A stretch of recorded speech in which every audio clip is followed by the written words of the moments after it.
આજે આપણે ઇન્ટરવ્યૂ સ્કિલ્સમાં ઇન્ટરવ્યૂમાં કેવા ક્વેશ્ચન્સ પૂછાય એની વાતો કરશું.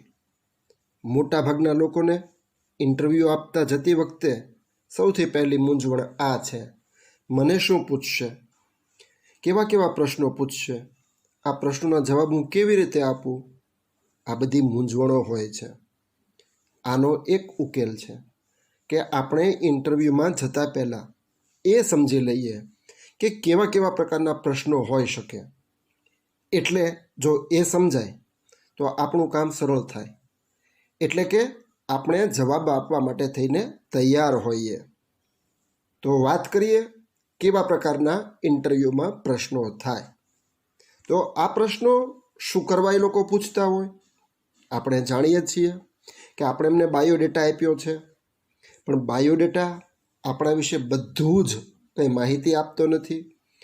એટલે જે કંઈ આપણે લખ્યું હોય છે એમની ખાતરી કરવા માટે, એમને વિઝ્યુલાઇઝ કરવા માટે થઈને આ પ્રશ્નો પૂછવામાં આવતા હોય છે. યાદ રાખશો કે આપણે લખેલી એપ્લિકેશન, CV, રેઝ્યુમ એ માત્ર આપણા પર્સનાલિટીની એક ઝલક છે, એક ઓવરવ્યૂ આપે છે, અછડતો ખ્યાલ આવે છે. એટલે કે આપણો એક ફોટો આપણે લગાડીએ છીએ, એના ઉપરથી લોકો અંદાજ માંડે કે આવા પ્રકારનું આ વ્યક્તિત્વ હશે. એવી જ રીતે આપણું નામ, સરનામું, આપણું એજ્યુકેશન ક્વોલિફિકેશન, આપણા અનુભવો, આપણી સોફ્ટ સ્કિલ્સ, આપણી આવડતો, આપણા રસ, રુચિ એ માત્ર આપણે ટૂંકમાં એપ્લિકેશનમાં લખી હોય, પણ એની ખરાઈ તો કરવી પડે. અને એ ખરાઈ કરવા માટે આપણને બોલાવે, એટલે સ્વાભાવિક છે કે એને લગતા પ્રશ્નો થાય. આપણે બહુ સરળતાથી એ બધી વાત કરવાની છે. જે લખ્યું છે એ જ તો એ પૂછવાના છે, એના વિશે તો એ વાત કરવાના છે. એટલે સૌથી પહેલાં તો આપણા મનમાં જે ડર છે એ કાઢી નાખવાનો છે. મને આવડે છે, મેં લખ્યું છે, એને લગતા જ પ્રશ્નો પૂછવાના છે. શક્ય છે કદાચ આપણે ન પણ આવડતું હોય તો એ પણ એમને ખ્યાલ આવશે કે જે વસ્તુઓ આપણને નથી આવડતી તો આપણે એને કઈ રીતે લઈએ છીએ. તો ઇન્ટરવ્યૂ આ માટે થઈને એક પ્રકારનું પ્રોસિજર છે. એટલે જરા પણ મૂંઝાયા વગર આપણે પ્રશ્નોના જવાબ આપીએ. સૌથી પહેલો પ્રકાર ડિરેક્ટ ક્વેશ્ચન્સનો છે. એટલે કે આપણે ઇન્ટરવ્યૂમાં જઈએ, આપણે બધાને ગુડ મોર્નિંગ અથવા તો સમયને અનુરૂપ અભિવાદન કરીએ. ત્યાં સર હોય એટલે કે વ્યક્તિ હોય, પુરુષો હોય તો સર્સ કહીએ, મિક્સડ હોય તો ગુડ મોર્નિંગ ટુ ઓલ અથવા તો સમય અનુરૂપ ઓલ કહીએ. સર્સ અથવા મેમ એમ પણ કહી શકાય. ગ્રીટિંગ કરવું, જઈને ઊભું રહેવું, બા અદબ, વ્યવસ્થિત રીતે. આપણને બેસવાનું કહે ત્યારે બેસવાનું. આ એક નાનકડી ફોર્માલિટી છે. તમે એન્ટર થાવ અને બેસો ત્યાં સુધીમાં તમારું ઘણું બધું એ લોકો નિરીક્ષણ કરી લેશે. આપણે આવ્યા, એ પણ ત્યાં છે, તો પછી ઇન્ટરવ્યૂની શરૂઆત કરવી પડે. એટલે સરળ રીતે શરૂઆત કરવા માટે, સ્મૂધલી આપણો સંવાદ ચાલે એટલા માટે શરૂઆતની અંદર હંમેશા ને હંમેશા ડિરેક્ટ ક્વેશ્ચન્સ આવશે. આના માટે આપણે તૈયાર રહેવાનું. અને આ પ્રશ્નો આપણને કાંઈ મૂંઝવી ન શકે. એનો જવાબ પણ બહુ સરળ હોય છે, કારણ કે પ્રશ્ન જ સરળ હોવાનો છે. જેવા કે તમે એવા પ્રકારના પ્રશ્નો હોય કે એમાં કોઈ અન્ડરસ્ટેન્ડિંગની જરૂર જ ન પડે, બહુ વિચારવાની જરૂર ન પડે. આપણને એ આવડવાના જ હોય છે, કારણ કે એ એટલા બધા સરળ છે કે એનાથી આપણને એક પ્રકારનું ધીમે ધીમે ઇન્વોલ્વમેન્ટ વધવા માંડશે. આપણે ધીમે ધીમે ઓરિએન્ટ થઈએ ઇન્ટરવ્યૂમાં, અને એ લોકો પણ ધીમે ધીમે આપણને સ્ટેપ વાઇઝ આગળ લઈ જાય. એટલે આવા ડિરેક્ટ ક્વેશ્ચન્સ હોય છે. કેવા પ્રશ્નો હોઈ શકે? વોટ્સ યોર નેમ, અથવા તો વોટ ઇઝ યોર એજ. તમે જ કહો. તમને કોઈ તમારું નામ પૂછે કે આપનું નામ શું છે, તો આપણે એને એવો જવાબ તો આપવાના જ નથી કે તમારી પાસે બાયોડેટા તો છે, તમે લઈને તો બેઠા છો. અરે ઘણી વખત તો આપણું નામ લઈને તો આપણને બોલાવ્યા હોય છે, અને આમ છતાંય આપણને આ પ્રશ્ન પૂછે કે વોટ્સ યોર નેમ. પણ આપણે આપણું નામ કહીશું. હવે જુઓ, આ પ્રશ્નનો જવાબ કેવો તમે આપો એના ઉપર આધાર છે. કોઈ વ્યક્તિ જેમ કે હું છું, તો મને પૂછે કોઈ વ્યક્તિ વોટ્સ યોર નેમ, તો એના ઓપ્શન કઈ રીતના હોઈ શકે આન્સરમાં. હું એમ કહી શકું કે હરીશ, અથવા હરીશ મહુવાકર, આઈ એમ હરીશ મહુવાકર, એમ જવાબ આપો. દરેક વ્યક્તિની એક સ્ટાઇલ હોય છે. આ સ્ટાઇલનો પરિચય તમે જે રીતે જવાબ આપો છો એના ઉપરથી મળે છે. વોટ્સ યોર એજ?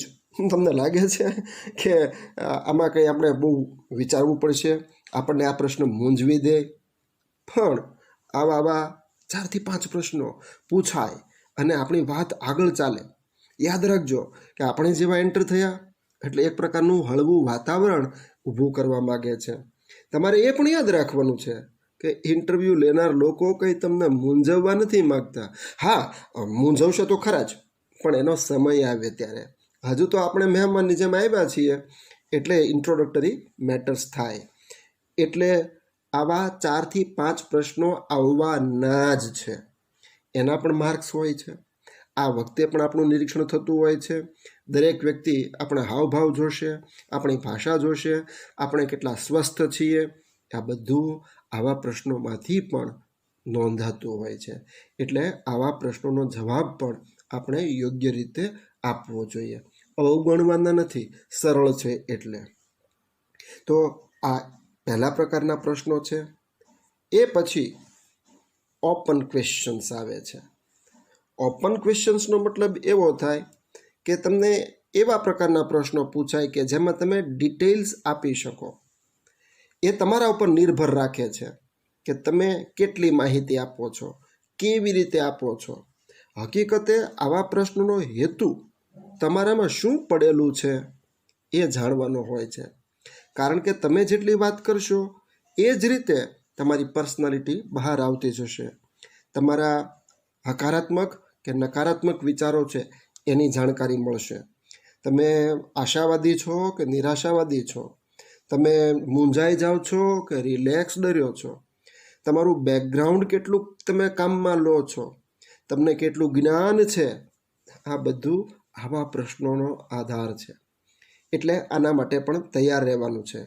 આપણે સમજી જવું જોઈએ કે સાહજિક પ્રશ્નો પૂરા થયા, એક રાઉન્ડ પૂરો થયો એટલે હવે આપણને એ લોકો ઊંડાણમાં લઈ જશે. એટલે કે હવે આપણે 3-4 પગથિયાં ચડી જવાનું છે.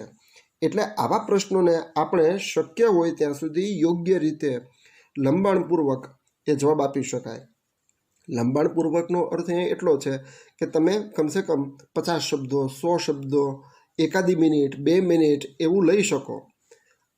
એવું પણ બનતું હોય છે કે ઘણી વખત એ લોકો આપણે બોલતા હોઈએ અને આપણને અટકાવે, અને ઘણી વખત એવું પણ બને કે આપણે પૂરું ન કરીએ ત્યાં સુધી એ તમને અટકાવશે પણ નહીં. એટલે ડિટેઇલ્ડ ઇન્ફોર્મેશન આપણે આપવાની થાય.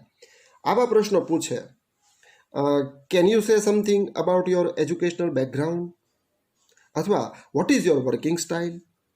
તો આવા પ્રશ્નોનો અર્થ એ 1-2 વાક્યમાં નહીં આપી શકાય, યસ નોમાં નહીં આપી શકાય. તમે ટૂંકમાં 2-3 શબ્દોમાં નહીં બતાવી શકો, તમારે કહેવું જ પડશે. અને જુઓ, આમાં કંઈ મૂંઝાવા જેવું છે? આ તો આપણને આવડે છે. દરેક વ્યક્તિને આવો પ્રશ્ન પૂછાવાનો છે જેને આવડે છે. પણ આપણે એની સમજૂતી મેળવવી જોઈએ કે એજ્યુકેશનલ બેકગ્રાઉન્ડ જ્યારે પૂછે છે ત્યારે આપણે શું કહેવાનું છે, આપણે ક્યાંથી શરૂઆત કરવી. એટલે આપણે પ્રાઇમરી શાળાથી શરૂઆત નથી કરવાની, આપણે કોલેજનું અથવા તો હાયર એજ્યુકેશનની વાત કરી શકીએ. અરે ઇવન એવું પણ નથી, હું જ્યારે કહું છું કે પ્રાઇમરી એજ્યુકેશનથી શરૂઆત ન કરી શકાય, પણ કેવી રીતે કરવી, કેટલી કેવી, એ લોકો કેવા પ્રકારના આપણે રિસ્પોન્સ આપે છે એ મુજબ આપણે એજ્યુકેશનલ બેકગ્રાઉન્ડ કહી શકીએ. તમને વર્કિંગ સ્ટાઇલ પૂછે છે, તો અહીંયા તમારી પાસે તમે જો કોઈ મેથડથી કામ કરતા હો તો એ અવશ્ય આવવાનું. વર્કિંગ સ્ટાઇલથી એ લોકોને સમજાશે કે તમે રોજિંદુ કામ કેવી રીતે પતાવો છો. હવે તમે સમજો, જે આ એમ્પ્લોયી છે ને એક્સપેક્ટેશન શું છે આવા પ્રશ્નો પૂછવામાં. એ એમ જાણવા માગે છે કે ધારો કે હું આ વ્યક્તિને અહીંયા નોકરી આપું તો એ કેવી રીતે કામ કરશે. સરવાળે તો આપણને એ કોઈ કામ માટે રાખે છે, અને બહુ સ્વાભાવિક છે કે જ્યારે વ્યક્તિ આપણને કામ માટે રાખતી હોય તો આપણે કેવી રીતે કામ કરશું એ જાણવાનો એનો પૂરો હક છે. એટલે આવા પ્રશ્નો પૂછાય છે. ઓપન ક્વેશ્ચન્સ હંમેશા વેલકમ કરવા જોઈએ, આવવાના જ છે. 4-5 પ્રશ્નો આવે, વધારે પણ આવે, એની કોઈ સમયમર્યાદામાં આવે, પણ એનાથી કંઈ મૂંઝાવાનું હોતું નથી. પણ તમારે એટલું યાદ રાખવું પડશે કે તમે એનો યોગ્ય પ્રતિસાદ આપજો, એને ઊંડાણથી વાત કરજો, યોગ્ય રીતે વાત કરજો, પ્લાનથી વાત કરજો. તમારે સમજાવવાનું છે, તમારી કમ્યુનિકેશન સ્ટાઇલ કેવી છે એ તમારે કહેવાનું છે. એટલે આવા પ્રશ્નો આપણે જવાબ આપવાના થશે જ. એની પૂર્વ તૈયારી હોય તો કશો જ વાંધો નહીં આવે. તો ઓપન ક્વેશ્ચન્સ સમજ્યા પછી ત્રીજા પ્રકારના પ્રશ્નો આવવાના છે, એ ક્લોઝડ ક્વેશ્ચન્સ છે. ઓપન ક્વેશ્ચનનો મતલબ you are open to give as much detail as you want, there is no end. Closed ક્વેશ્ચન્સનો મિનિંગ એવો છે કે the answer is always limited. એટલે કે કોઈ પણ વ્યક્તિને આમાં વધારે ડિટેલ આપવાની જરૂર પડતી નથી. એટલે આવા ક્વેશ્ચન્સને ક્લોઝડ ક્વેશ્ચન્સ કહેવાય. જે પ્રાઇમરી સ્ટેજમાં ક્વેશ્ચન્સ પૂછાયા હતા ઓલમોસ્ટ એના જેવા જ છે. અલબત્ત અહીંયા તમારા જવાબો એ હા નામાં આવી શકે છે. 1-2 શબ્દોમાં આ જવાબ આવી શકે. કેવા પ્રશ્નો હોય? Are you a graduate from MKB university? અથવા your father is a teacher, isn't it? તો આનો બહુ લાંબો જવાબ કંઈ હોઈ શકે નહીં કે હા I am a graduate from the said university, અથવા તો યસ રાઈટ સર, હા my father is a teacher, yeah. આવી રીતે તમે જવાબ આપી શકો. તો આ ક્લોઝડ ક્વેશ્ચન્સ છે. એટલે કે અર્થ આપણે એવો તારવશું કે આવા પ્રશ્નો શું કામ પૂછે, કે આપણે સાંભળીએ છીએ, પ્રશ્નને સમજ્યા છીએ. જ્યારે આપણે કામ કરશું ત્યારે ઘણી બધી વ્યક્તિઓના સંપર્કમાં આવશું, અનેક પ્રકારે કામ કરવાનું બનશે, અનેક વ્યક્તિઓના સંપર્કમાં આવીને કામ કરવાનું બનશે. ત્યારે આપણો રિસ્પોન્સ જે તે વસ્તુ માટે કેવો હશે, આપણી સાયકોલોજી બીજાની સાથે કામ કરતી વખતે કેવી હશે, ટુ ધી પોઈન્ટ વાત કરશું કે નહીં કરીએ, એવું આના ઉપરથી સમજાય. એટલે આવા પ્રશ્નો પણ ઇન્ટરવ્યૂનો ખૂબ મોટો હિસ્સો ગણાય. તો ક્લોઝડ ક્વેશ્ચન્સ પછી આવે છે બાયપોલર ક્વેશ્ચન્સ. આ કેવા છે? તો એ ઓલમોસ્ટ આપણે આગળ જોયું એમ ક્લોઝડ ટાઈપ ક્વેશ્ચન્સના છે. એટલે કે અહીંયા પણ તમારી પાસે બહુ અવકાશ નહીં રહે કે તમે એમાં ડિટેલથી વાત કરી શકો. વેરી લિમિટેડ આન્સર્સ છે. તમારી પાસે કોઈ બીજો ઓપ્શન જ અવેલેબલ રહેતો નથી. જેમ કે do you get up early,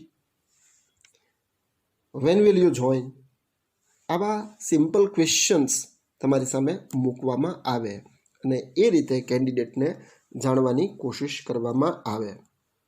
અને ફાઇનલી આપણી પાસે લોડેડ ક્વેશ્ચન્સ આવે. આ શબ્દ ઉપરથી જ સમજાય કે આ ક્વેશ્ચન્સ કેવા હશે. લોડ એટલે કે પિસ્તોલની અંદર તમે જ્યારે બુલેટ નાખો એને લોડ કરી કહેવાય. ટ્રકની અંદર તમે કોઈ સામાન ભરો તો એ લોડ થયો કહેવાય. એમ આપણામાં પણ કંઈક એવો દારૂગોળો, એવું કંઈક વસ્તુ ભરશે કે જાણે આપણે એનું વજન ખેંચવાનું થશે, અથવા તો બ્લાસ્ટ થવાનું છે, અથવા તો આપણે એના માટે થઈને વાયોલન્ટ રિએક્શન આપવા માટે પ્રેરાઈ. એમ કહી શકાય કે આપણને કદાચ ચીડવવા માટે તેવો પ્રશ્ન પૂછે. ના, ચીડવવા માટે નથી હોતો, પણ આપણે કોઈ પરિસ્થિતિમાં, મુશ્કેલ પરિસ્થિતિમાં હોઈએ અને આપણી સામે કોઈ સ્થિતિ આવે તો આપણે કેવા એટીટ્યૂડથી કામ કરશું, એવું જાણવા માટે થઈને લોડેડ ક્વેશ્ચન્સ પૂછવામાં આવે. આ જે પ્રશ્નો છે ને એ બરાબર કેન્ડિડેટને ગ્રીલ કરશે, કેન્ડિડેટનો એક્સરે લઈ લેશે એમ કહી શકાય. એટલે તમને આવો પ્રશ્ન પૂછે ને ત્યારે તમારે બરાબર તમારી જાતને કાબૂમાં રાખવાની છે. સાથે સાથે તમારે વસ્તુઓ પર નિયંત્રણ પણ રાખવાનું છે અને વધારામાં તમારે તમારી માહિતી પણ આપવાની છે. કારણ કે આવા પ્રશ્નો છે એ જ હકીકતે ઇન્ટરવ્યૂમાં કેન્ડિડેટને ટેસ્ટ કરે. એવા પ્રકારના તમને પ્રશ્નો પૂછશે કે જેનાથી જે તે વિષયનું તમને કેટલું જ્ઞાન છે, તમારો એના પ્રત્યેનો કેવો એટીટ્યૂડ છે, એ આપણને જાણવા મળે. તો કેન્ડિડેટ છે એ શું વિચારે, એનું વિચારવું લોજિકલ છે કે નહીં, યોગ્ય દિશાનું છે કે નહીં, આવું પણ આવા પ્રશ્નો પૂછીને એ લોકો જાણવા માગશે. એટલે આપણે પ્રશ્ન પૂછાય તરત જ તે મન દોડાવવાનું કે સામેની વ્યક્તિ શું અલ્ટિમેટલી ઈચ્છે છે, તો એ સમજી લઈએ તો કંઈ વાંધો નહીં આવે.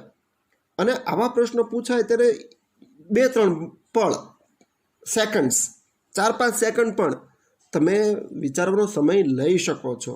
એવું નથી કે ઇન્ટરવ્યૂ એટલે પ્રશ્ન પૂછો એટલે સીધો તમે જવાબ આપી જ દીધો, તીરની જેમ તમારો આન્સર આવી ગયો. ના, તમને પ્રશ્ન પૂછાય તો તમે થોડીક ક્ષણો એ વિચારી શકો અને એનો આન્સર આપી શકો છો. આવું કરવામાં કશો જ વાંધો નથી આવવાનો. તમારે એવું જરા પણ નહીં વિચારવાનું કે હું વિચારવા માટે સમય લઉં છું. કોઈ પણ વ્યક્તિને કંઈ પણ મુશ્કેલીઓ આવે, કંઈ પણ સ્થિતિઓ આવે તો હંમેશા વિચારવું તો પડે જ છે. એટલે આવા પ્રશ્નો આવે ત્યારે આપણે થોભી જઈએ, શું પ્રશ્ન પૂછ્યો છે, એનો હેતુ શું છે, એ મારી પાસેથી શું કરવા માગે છે, અથવા તો આવું જ્ઞાન મારી પાસે છે કે નહીં, મારો કોઈ આમાં અનુભવ કામમાં આવે છે કે નહીં, મેં કંઈ વાંચેલું છે, મેં કંઈ આવું લખેલું છે, મેં કંઈ સાંભળેલું છે. આવું આપણે રિકલેક્ટ આપણી જાતને કમ્પોઝડ રહીને, એકદમ સ્વસ્થ રહીને કરીએ અને પછી જવાબ આપીએ. એટલે આપણું નોલેજ, આપણી ડિટેલ્સ, આપણું બેકગ્રાઉન્ડ, આપણું રીડિંગ, આપણી અન્ડરસ્ટેન્ડિંગ, આ બધું એમાંથી રિફ્લેક્ટ થવાનું. જો પ્રશ્ન આવો આવે, what do you say about this state government? તમને રાજ્ય સરકાર વિશેનો આવો પ્રશ્ન પૂછે તો અહીંયા જુઓ, તમે કઈ પાર્ટીના છો એ આમાંથી રિફ્લેક્ટ થઈ શકે. ધારી લો કે કોઈ એક પાર્ટી અત્યારે શાસન કરે છે અને તમે એને વખોડો તો સામેની વ્યક્તિને ખબર પડશે કે તમે એ અપોઝિટ પાર્ટીના છો. તમે એને ફેવર કરો તો સામેના વ્યક્તિને એવું લાગશે કે તમે આ પાર્ટીના છો. આમાં ધ્યાન એ વાતનું રાખવાનું કે તમારે કોઈની ફેવર નથી કરવાની, તમારે યોગ્ય તટસ્થ અભિપ્રાય આપવાનો છે. એટલે કે પ્લસ માઇનસ બંને કહેવાનું છે. એ એટલા માટે કરવું જોઈએ. ઘણી વખત એવું બનતું હોય કે જે પરીક્ષા લેનાર છે, જે ઇન્ટરવ્યૂમાં તમને ક્વેશ્ચન પૂછે છે, એ પણ કોઈ પાર્ટીમાં બિલોંગ કરતા હોય. હવે એ પાર્ટીનો માણસ છે, તમે એનાથી વિરુદ્ધમાં કહો તો તમારા પ્રત્યે નેગેટિવલી જોશે. ન જોવું જોઈએ, પણ આવું બને. તમે જો એ ફેવરના છો તો એ તમને એ રીતે જોશે. તો એઝ કેન્ડિડેટ આપણે કોઈ પક્ષને વફાદાર નહીં રહેતા. વફાદારી એ તમારી ઇન્ટરવ્યૂની બહાર દેખાડવાની છે, કામમાં નહીં, ઇન્ટરવ્યૂમાં નહીં. ત્યારે આપણી જાતની વફાદારી એ છે કે આપણે તટસ્થ રીતે અભિપ્રાય આપવો જોઈએ. આવો પણ પ્રશ્ન પૂછે, ઇઝ પેટ્રોલ હાઇક ઓકે? તો સામાન્ય માણસને તો ન જ પસંદ આવે, પણ ગવર્મેન્ટ આવું કરે તો ગવર્મેન્ટને પણ કંઈક હેલ્પલેસનેસ હશે, એમની પણ કાંઈ લાચારી હશે. તો બંને એંગલથી વિચારવું જોઈએ. માત્ર આપણને નથી ગમતું એટલે બોમ્બાર્ડિંગ કરી નાખવું, ખૂબ વખોડી નાખવું કે આ સરકાર બરાબર નથી, આવું પેટ્રોલનો ભાવ વધારો બરાબર નથી, એમ માત્ર ને માત્ર ટીકા નહીં. હા, તમે ટીકા કરો કે આ અયોગ્ય છે, પણ સામે પક્ષે તમે આવું શા માટે થાય છે એવું પણ કહો.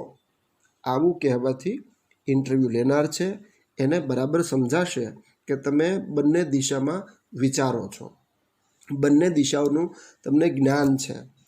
એટલે કે તમે તટસ્થ રીતે કોઈ પણ વસ્તુને મૂલવી શકો છો.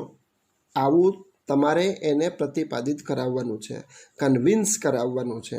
એટલે તો આવો પ્રશ્ન પૂછે છે તમને. આવો પણ પ્રશ્ન પૂછે, આર ઈવીએમ્સ સુટેબલ ફોર ઇલેક્શન્સ? તો ઈવીએમ અંગેના ઘણા બધા પ્રશ્નો જ્યારે જ્યારે ચૂંટણીઓ આવતી હોય છે ત્યારે થતો હોય છે. તો સ્વાભાવિક છે, આપણે પણ વાંચ્યું હોય આ વિશે, આપણા મનમાં પણ કયા ખ્યાલો હોય છે. તો અગેઇન મારે તમને યાદ અપાવવાનું કે તટસ્થ અભિપ્રાય આપવાના છે.